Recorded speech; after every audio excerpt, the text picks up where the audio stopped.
नमस्कार, आप देख रहे हैं EMS टीवी और मैं हूं आपके साथ कंचन। आई नजर डालते हैं उत्तराखंड की कुछ खास खबरों पर।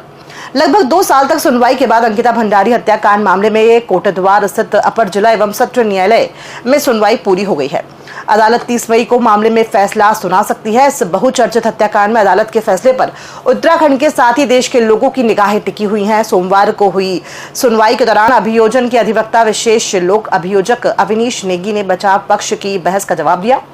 अदालत में जवाब देते हुए कहा कि अभियोजन पक्ष ने इस मामले की बखूबी साबित किया है। उन्होंने तीनों हत्यारोपियों को कठोरतम सजा देने की मांग की। अदालत ने दोनों पक्षों की बहस व दलीलें सुनने के बाद फैसला सुनाने के लिए 30 मई की तिथि निर्धारित कर दी है।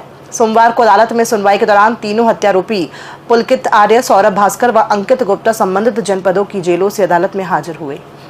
पटेल नगर थाना क्षेत्र में एक मामला सामने आया है, जिसमें देर रात 4 दोस्त घर की छत पर बैठकर पार्टी कर रहे थे। इस दौरान अमन नाम के युवक ने 32 बोर का तमंचा निकाला, जिसकी मैगजीन निकालने के बाद वो खाली फायर करता रहा, लेकिन मैगजीन में एक गोली बच गई थी, जिसके चलने से साथी के दोस्त सागर नाम के युवक की गोली लग गई। हालांकि उसे अस्पताल पहुंचाया गया, लेकिन डॉक्टरों ने उसे मृत घोषित कर दिया।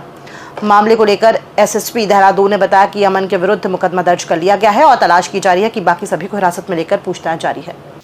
ये घटनाक्रम एक देर रात्रि रिपोर्ट हुआ, जिसमें सागर नाम का लड़का है जिसके सीने में गोली लगने की बात प्रकाश में आई थी और अस्पताल ले जाने के बाद वो ब्रॉड डेड हुआ।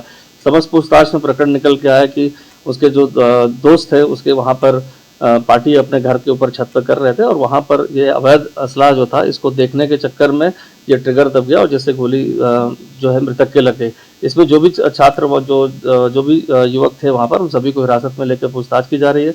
पीड़ित की तरफ से तहरीर आने के बाद इसमें मुकदमा दर्ज किया जा रहा है। जिसके द्वारा इसमें इस तरह से फायर हुआ उसकी तलाश की जा रही है और उसके नाम इस पूरे घटनाक्रम में अभी तक जो पता चला है कि ये जो बैठे थे युवक वहाँ पर अपने घर पर छत पर, उनके द्वारा इस अवैध असले को देखने के चक्कर में लापरवाही पूर्वक जो ये फायर हुआ, जिससे जो है युवक की मृत्यु हो गई है। उत्तराखंड की मित्र पुलिस द्वारा ड्रग फ्री देवभूमि अभियान चलाया जा रहा है, जिसके चलते देहरादून जनपद के देहात क्षेत्र सहसपुर में पुलिस ने एक नशा तस्कर को 104.02 ग्राम की अवैध स्मैक के साथ गिरफ्तार किया है। इस बात को लेकर SP विकासनगर रेनू लोहानी ने कहा कि इस स्मैक की कीमत अंतर्राष्ट्रीय बाजार में लगभग 31 लाख रुपए है। साथ ही उन्होंने कहा कि अभियुक्त उत्तर प्रदेश के मिर्जापुर का निवासी है, जिसने पूछताछ में स्मैक की तस्करी करने का खुलासा किया है और उस पर NDPS एक्ट के तहत मुकदमा दर्ज कर लिया गया है। देखिए, ये ड्रग फ्री देवभूमि बनाने के उसमें एक अभियान जो लगातार चल रहा है उत्तराखंड पुलिस का, तो देहरादून पुलिस के द्वारा लगातार इसमें NDPS के तहत कार्रवाई की जा रही है। तो इसमें कल दिनांक 19 तारीख को एक 104 ग्राम के लगभग स्मैक बरामद हुई थी, जो मिर्जापुर का रहने वाला एक व्यक्ति है शाहबाज, उससे बरामद हुई है, जिसमें उसने बताया है कि वो कहाँ से लेकर आया था, किससे लेकर आया था और किसको बेचने जा रहा था, उनके नामों का भी उसने खुलासा किया है। तो इस पर NDPS के तहत हमने मुकदमा कायम कर लिया है और बाकी नामों पर अब हमारा आगे विवेचना करेंगे। ऑपरेशन सिंदूर की सफलतम गाथा को अब मदरसों के बच्चे भी अपने पाठ्यक्रम में पढ़ सकेंगे।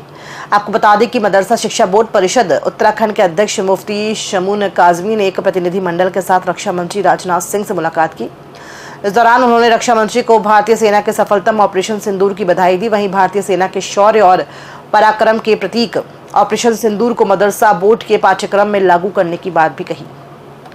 माननीय रक्षा मंत्री भारत सरकार श्री राजनाथ सिंह से हमारी मुलाकात हुई, जिसमें देश के सूफी संत और इंटेलेक्चुअल मुस्लिम शामिल थे।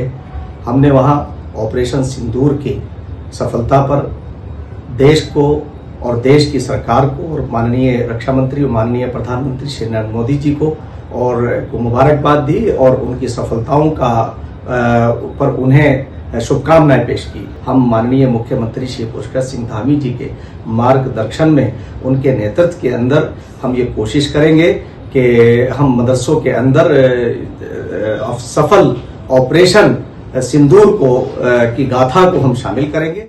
उत्तराखंड के उधम सिंह नगर में स्वास्थ्य विभाग की ढिलाई के बावजूद जिलाधिकारी के निर्देश पर जसपुर क्षेत्र में सघन छापेमारी अभियान चलाया गया। कल पतरामपुर में 2 मेडिकल स्टोरों को सील किया गया है, जहां एक्सपायरी और अप्रभावी दवाएं मिली थी। आज अपर मुख्य चिकित्सा अधिकारी के नेतृत्व में टीम ने जसपुर तहसील कार्यालय पहुंचकर तहसील और पुलिस प्रशासन के साथ मिलकर बिना पंजीकरण और मानकों को पूरा न करने वाली 3 लैबों को सील कर दिया।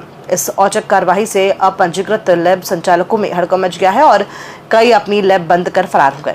हालांकि स्वास्थ्य विभाग की टीम कथित तौर पर केवल 5 संस्थानों पर कार्यवाही का लक्ष्य लेकर आई थी, जिसमें से वे 2 तक पहुंचने में नाकाम रहे। खबरों में फिलहाल इतना ही। दीजिए इजाजत। नमस्कार।